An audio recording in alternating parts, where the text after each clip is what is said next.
This story is friggin' nuts because it just is. And it's so emblematic of how bad this administration is. But this is from New Republic reporting, I think what the Washington Post has reported. Apparently, Kilmar Abrego Garcia, the sheet metal worker from Maryland, who was wrongfully deported to a black site in El Salvador, who apparently cannot be retrieved, nor any of the people who were wrongfully deported to El Salvador's prison. His wife, who has been in the media, who's been meeting with representatives and begging this administration to let her husband go. Again, he's the father of 3 children. I believe 2 of them are autistic. There's a little bit of a theme because another person who was killed, I believe, not killed, excuse me, who was deported, his little brother, a Venezuelan man, his little brother is autistic. One of the tattoos that DHS said was proof that he was part of Tren de Aragua is a autism awareness tattoo. So these are monsters. These are just horrible people. Anyway, looks like DHS accidentally or maybe deliberately leaked Abrego Garcia's wife's address. And now she has to go into hiding. Oops. Might be. Oopsies. So is this the second error that DHS did? The first being actually deporting him, which they admit was an error. And the second being leaking his wife's address. Now she says she feels for her safety since the Trump administration deported him to a prison in El Salvador. The wife of Kilmar Abrego Garcia, who was mistakenly deported to El Salvador, was forced to move to a safe house with her children after the government posted their home address to social media.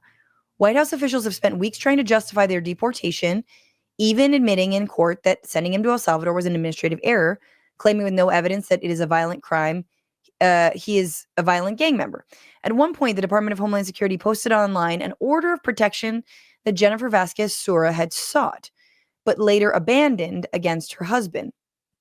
That order contained Vasquez Sura's home address, unredacted. Holy shit. Now, remember, Vasquez Sura, the one of the lines that the government is trying to use against Kilmar Abrego Garcia is that his wife had wanted some sort of protection against him, that there was some domestic violence, right? And absolutely, that is a fact that stands. It doesn't mean someone should be deported to a prison in El Salvador, does it? No. And so this idea we're being told that, like, well, he wasn't a good guy, so ergo his head should be shaven and he should sit, cross-legged in a tiny cell with a bunch of other people and never allowed to see daylight again for the rest of his life. That makes sense.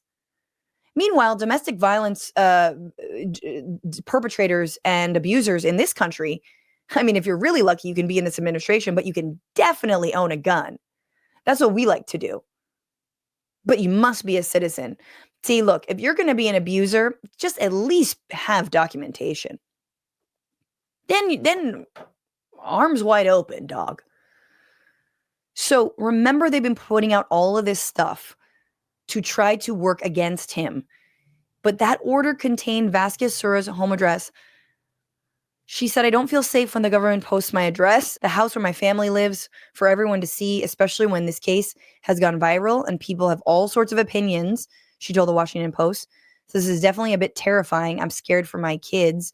She's now staying in an undisclosed location with her 3 children, while Abrego Garcia remains thousands of miles away, despite a Supreme Court order requiring the U.S. government to facilitate his return. Both the Trump administration and Salvadoran President Nayib Bukele said he will not be coming back to the U.S., and Vasquez Sura has received hateful comments and taunts on social media. I didn't even think it would become this big. It just happened, Vasquez Sura said. But if God threw me in this, I know he's going to take me out of it. So if this is God's battle, and I'm going to fight it for Kilmar and for everyone. The government has not commented on the decision to leave the family's address in the document it posted online. Even after the Supreme Court ruling, the Trump administration has fought against returning Abrego Garcia and has been admonished by several lower courts. Okay, this is a good open question. Was it on purpose? Or were they just too stupid to redact it? I'm going with on purpose. I'm going with a little bit of column A, a little column B. I'm going with they didn't care enough to not redact it first. And they were like, whatever. Tweet it out. Put it out. This is wild. This is wild. She better get that paid for. Like, DHS better pay for it. You know they won't. And also, like, you've weaponized the entire federal government against your family. Like, would you even accept protection from the very people who are victimizing you? No, probably not. And they're probably trying to find ways to lock her up. Now, Representative Yassamin Ansari represents the Phoenix area.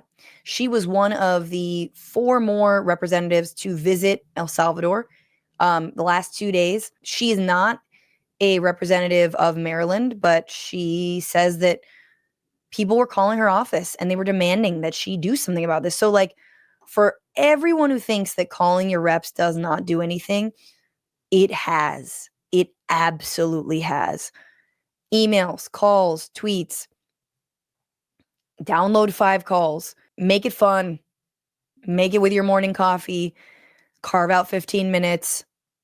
Get some planking in while you do it. Whatever it is, it's working because Democrats are going to El Salvador. Democrats are visiting Gina, Louisiana, where Mahmoud Khalil and Rameza Ozturk are being held.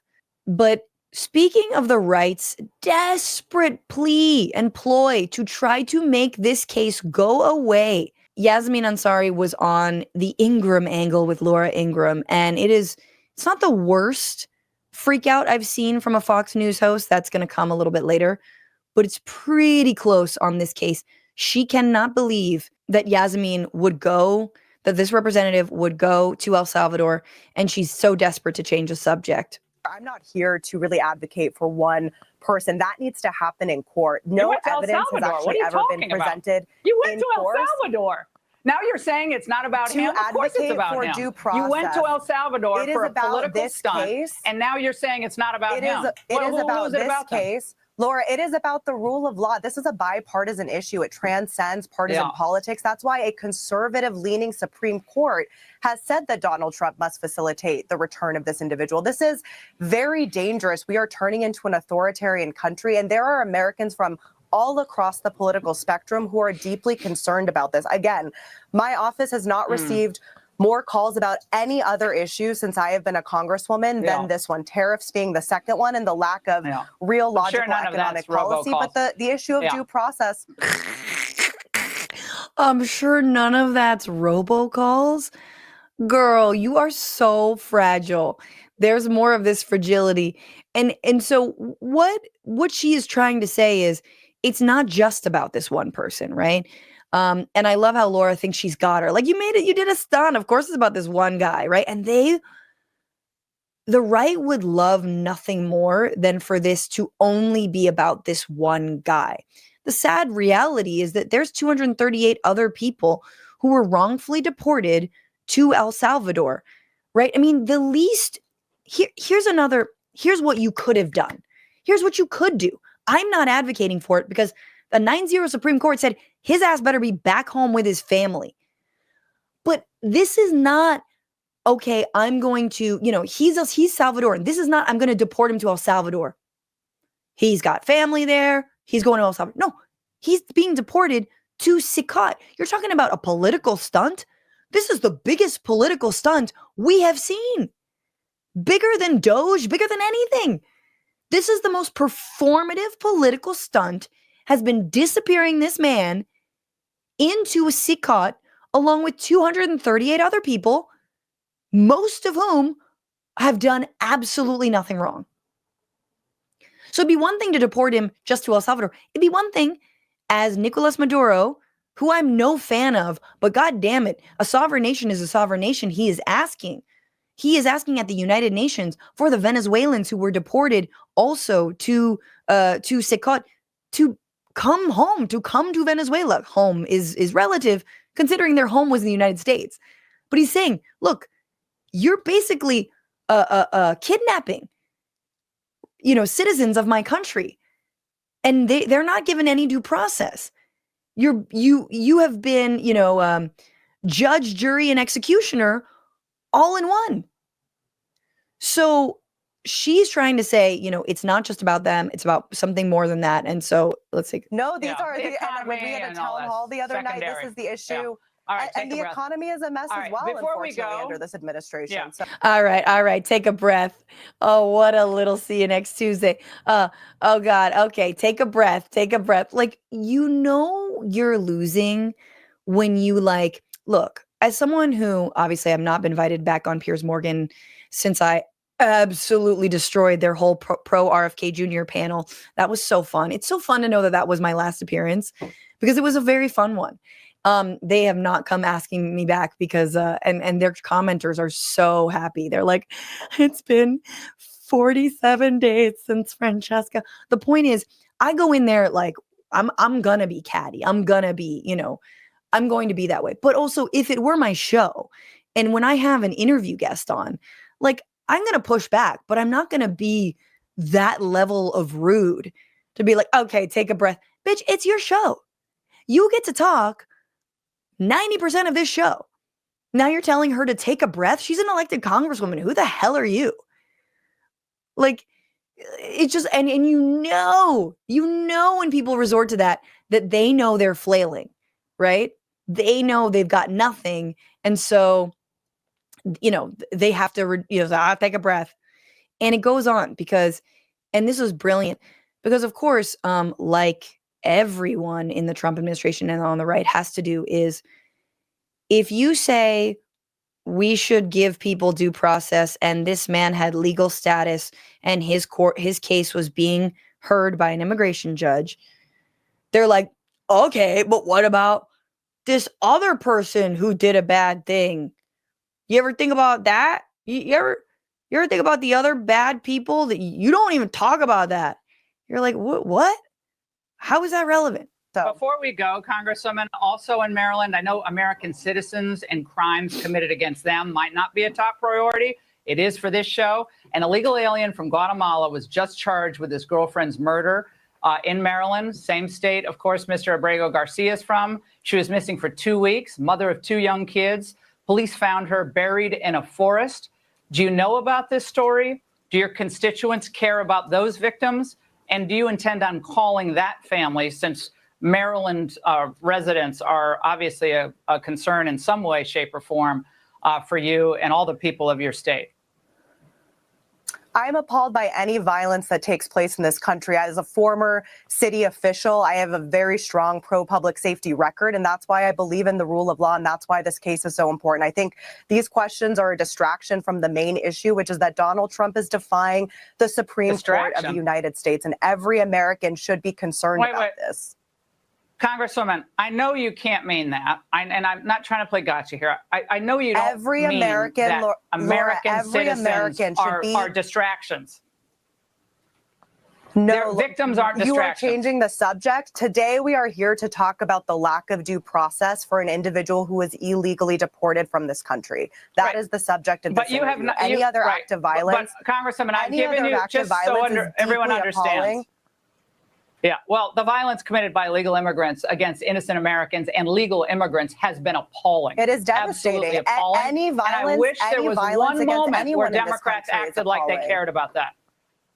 Well, apparently it's all collateral damage to Democrats who sat by with the open border. Yeah. Now we are worried about the constitutional crisis. Right.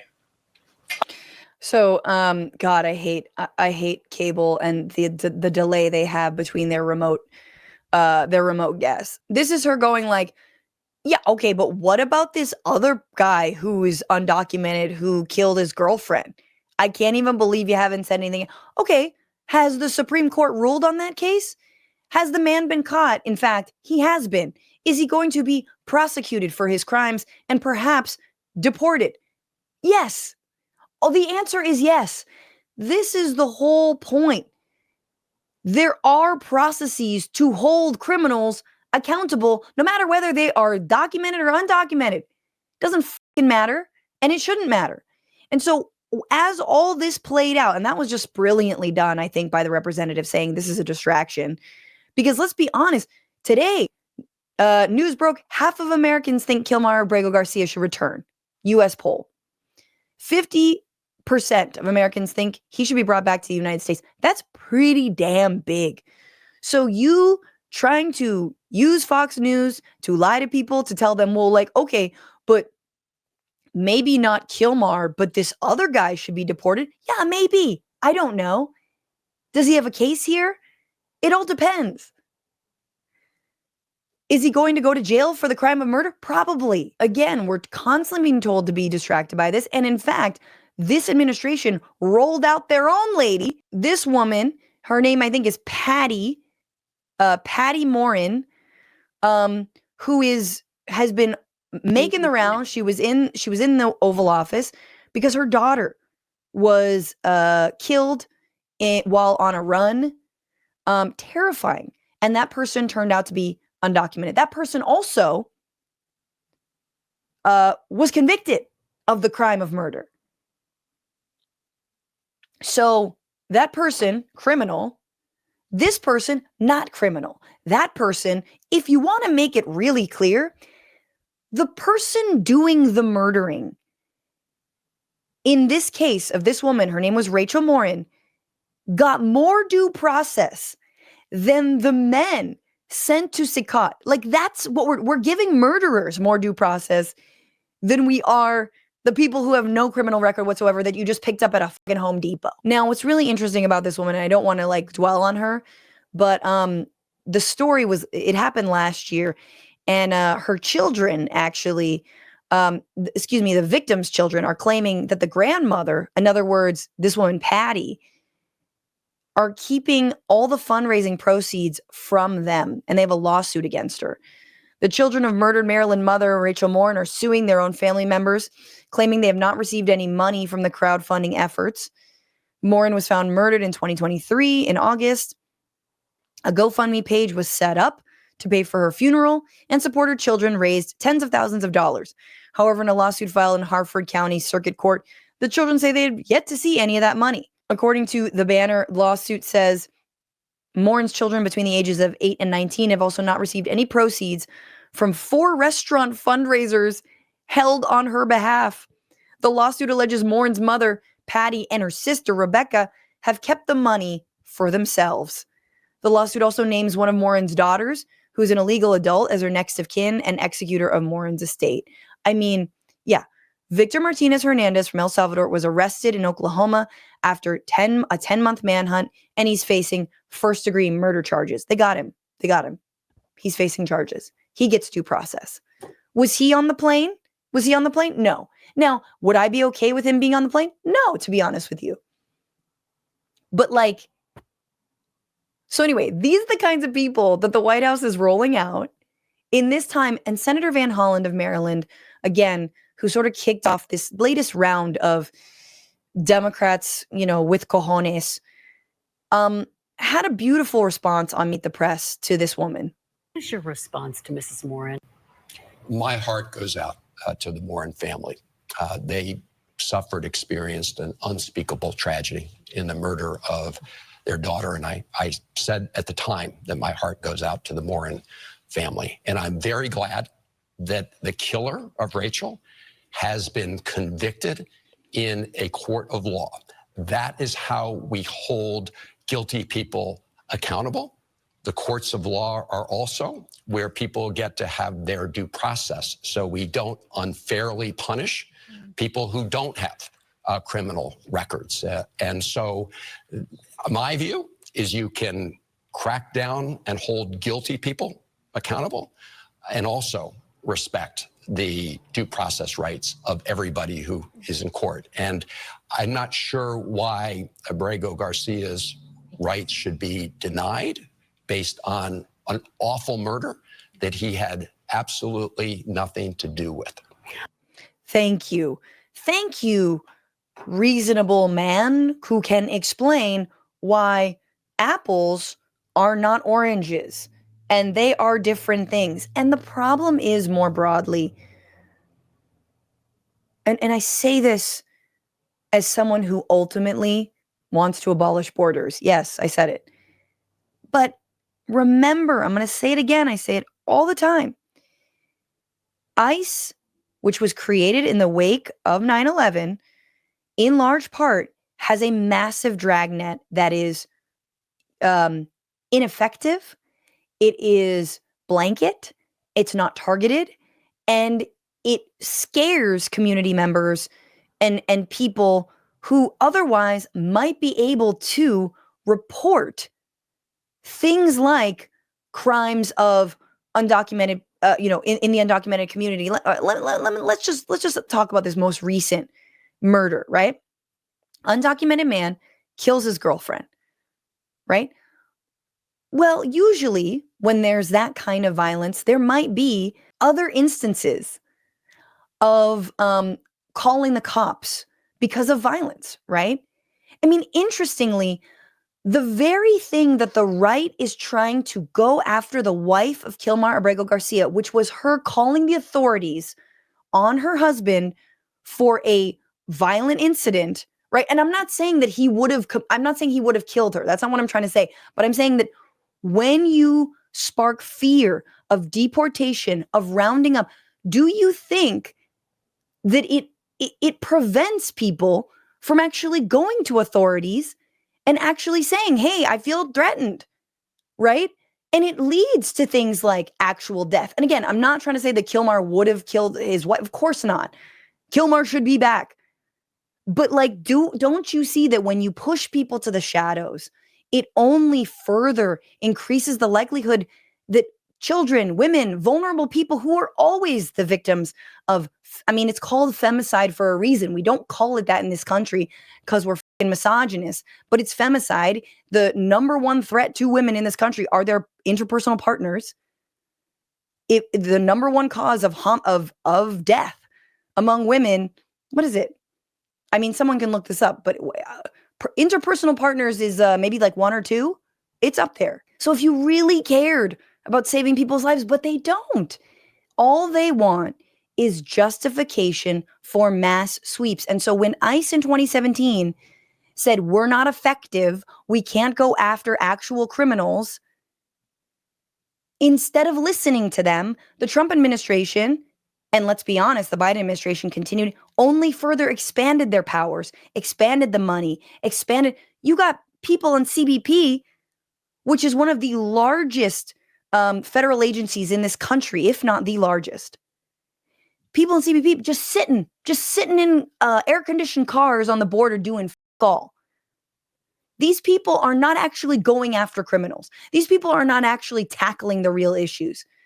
And they sure as hell don't care about the root causes of crime. But even if you wanted to go after criminals, that's not what MAGA and Trump are about. They've never been about that. And throwing money at this never, ever, ever makes it better. I mean, like, I know the FBI has got Kash Patel at the head of it, but like the FBI in their better form, in their worst form, they, police protesters, but in their better form, they actually go after real criminals. They do it's called investigation. It's the Federal Bureau of Investigation. There are ways to be more targeted about this. It's so sick. What's going on, Frantifa? If you haven't already, subscribe to this channel right now. Hit that button. And also, you can become a patron and support the show every single week. Get access to bonus episodes and exclusive merchandise. Patreon.com/Bitchuation Room. Do it.